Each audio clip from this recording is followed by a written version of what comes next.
High there this is Sanju da from दा graphics र आजको भिडियोमा हामी हेर्नेछौँ कसरी हामीले पैसा उडाउन सक्छौँ त्यो पनि आफ्टर इफेक्टबाट। सो ढिलो नगरिकन let's get into it.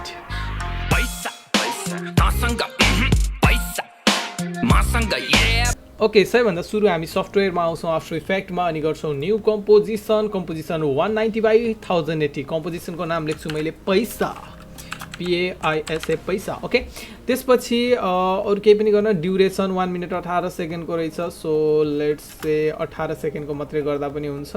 Okay, अरू केही गर्नु परेन। If you want you can go with higher frame. So ल म 29.97मा जान्छु। It's okay, just hit okay. Okay, मैले पैसा इम्पोर्ट गरिसकेको छु। सो यहाँ हामी देख्न सक्छौँ, डबल क्लिक गर्नुभयो भने यहाँ पैसा पनि देखिन्छ यी।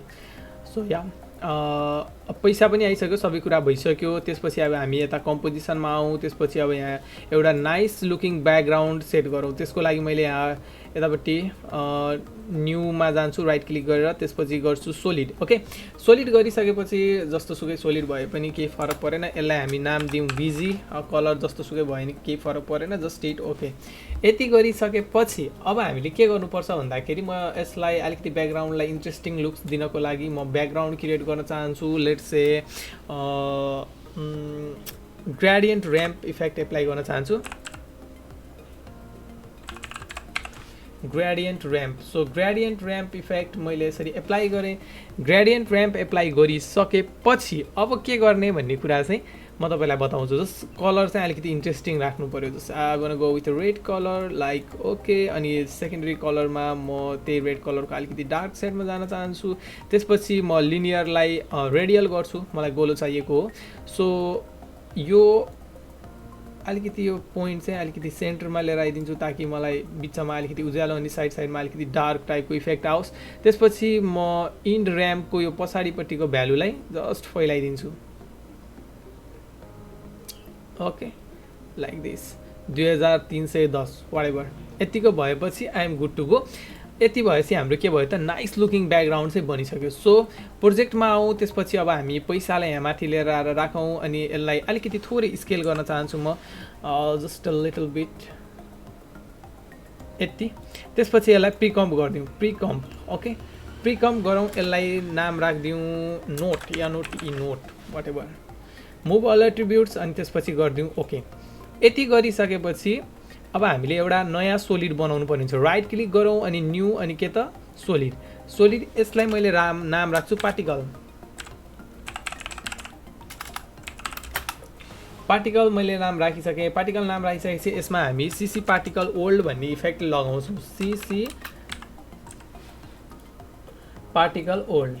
ओके, यो लगाइसकेपछि अब हामी कहाँ जान्छौँ, यतापट्टि इफेक्ट कन्ट्रोल प्यानलमा आएर हामी जानुपर्ने कहाँ त भन्दाखेरि पार्टिकलभित्र पार्टिकल टाइपभित्र गएर हामी कहाँ जान्छौँ, टेक्सचर क्वाड पोलिगनमा जान्छौँ। टेक्सचर क्वाड पोलिगनमा गएपछि हाम्रो यो टेक्सचर इनेबल हुन्छ। अब टेक्सचर सेट गर्ने के त, टेक्सचर लेयर कुन हो त, हाम्रो नोटवाला कम्पोजिसन नोट।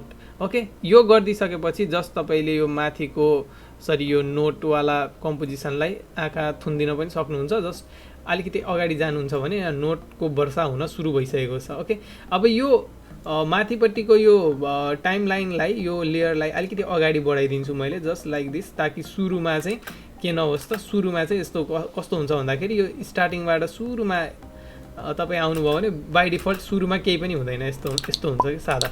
सो मलाई त्यस्तो चाहिएको होइन। सो अलिकति यसलाई टाइम लाइनलाई अगाडि धकालिदिन्छु। सो यहाँ केही न केही चाहिँ होस्। ओके, यसरी चाहिँ पैसा उड्न सुरु गरिसकेको छ। अब हामीलाई यतिले मात्रै पुगेन, हामीले धेरै कुराहरू सेटिङहरू चेन्ज गर्नुपर्छ अनि बल्ल हाम्रो चाहिँ भिडियो चाहिँ इन्ट्रेस्टिङ देखिन सुरु गर्छ। सो ढिलो नगरिकन अब यसमा गर्नुपर्ने चेन्जेसहरू फटाफट गरिहालौँ है त। ओके, पार्टिकलमा आएपछि यो पार्टिकलवाला लेयरलाई क्लिक गर्नुहोस्। त्यसपछि अब हामीले यसमा पार्टिकलहरूलाई चाहिँ चेन्जेस गर्नुपर्ने हुन्छ। पार्टिकलभित्र आएर के त बर्थ साइज अलिकति ठुलो बनाइदिन चाहन्छु। बर्थ साइज अलिकति नोट, मलाई ठुलो नोट चाहियो लाइक दिस। अनि त्यसपछि म्याक्स ओपासिटीमा 100% गरिदिउँ ताकि एकदमै भाइब्रेन्ट लुक्स आओस् है। अनि त्यसपछि डेथ साइज पनि म्याक्स गरिदिउँ। ओके, डेथ साइज पनि म्याक्स गरिदिउँ। यति गरिसकेपछि अब हामी पार्टिकललाई बन्द गरेर अहिले फेरि आउन नि पर्न सक्छ, त्यो आफ्नो कुरो हो, तर फिजिक्समा जान्छौँ हामी। फिजिक्समा गएर हामी रेजिस्टेन्सलाई अलिकति बढाइदिन्छौँ लाइक 1 भ्यालु। अब हामीले केही चेन्जेसहरू गर्नुपर्छ, जस्तो यसको प्रोड्युसरमा गएर केही चेन्जेसहरू गर्नुपर्छ, जस्तै वाइ रेडियस हामीलाई चाहिँदैन 0 गरिदिउँ, अनि एक्स रेडियस हामीले अलिकति ठुलो बनाउनु पऱ्यो यसरी किनभने फैलाउनु पऱ्यो, अनि त्यसपछि जेड रेडियस पनि अलिकति हामीले बढाइदिनु पऱ्यो किनभने जेड डेप्थमा पनि के होस् त पैसाहरू चाहिँ अगाडिदेखि पछाडिसम्मै गएको जस्तो देखियोस्। सो अब प्रोड्युसरको पोजिसन वाइ पोजिसन हामी माइनसतिर लिएर जान्छौँ, माथिबाट झर्ने हो, अनि त्यसपछि लङ्गेटिभिटी हामीले एकदमै फुल गरिदिन्छौँ लाइक यसरी फुल तलैसम्म गएको देखाउनु छ। ओके, यसरी अब हाम्रो पैसाको वर्षा हुन सुरु भइसकेको छ। ओके, अब यो तपाईँले अलिकति छिटो झरिरहेको छ पैसा जस्तो लाग्छ भने फिजिक्समा गएर यसको रेजिस्टेन्सलाई अलिकति बढाउन सक्नुहुन्छ। सो रेजिस्टेन्स 1 छ, लेट्स गो विथ 1.7 और 2.1 और maybe 2.0। Okay, let's say 2.0। So direct किबोर्डबाट मैले भ्यालु इनपुट गरेँ। ओके, र यो अगाडिको चाहिँ यो लेयर चाहिँ अलिकति अगाडि गरेँ ताकि स्क्रिन खाली नहोस्। ओके, यसरी चाहिँ हामीले पैसाको वर्षा गराउन सक्छौँ आफ्टर इफेक्टभित्र। अब तपाईँलाई टेक्स्ट एड गर्न मन लाग्यो भने केही गाह्रो छैन, जस्ट टेक्स्टमा जानु, क्लिक गर्नु, त्यसपछि यहाँ लेख्नुहोस् तपाईँले वाटेभर द ग्राफिक्स, मैले द ग्राफिक्स लेखेँ। अब तपाईँले आफ्नो टेक्स्ट के लेख्नुहुन्छ त्यही लेख्नुहोस्। त्यसपछि एलाइनमा जाउँ हामी।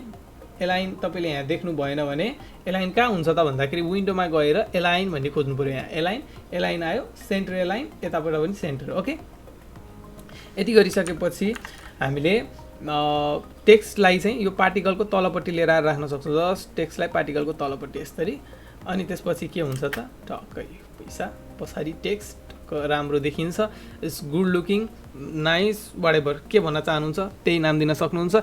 Okay, that much for today. यदि तपाईँ मसँग अनलाइन क्लास लिन चाहनुहुन्छ भने लिङ्क इन द डिस्क्रिप्सन गएर त्यो चेक गर्न सक्नुहुनेछ। यति भन्दै म सन्जु दा फाइनली आजको यो ट्युटोरियलबाट बिदा माग्न चाहन्छु। नमस्कार, शुभ दिन।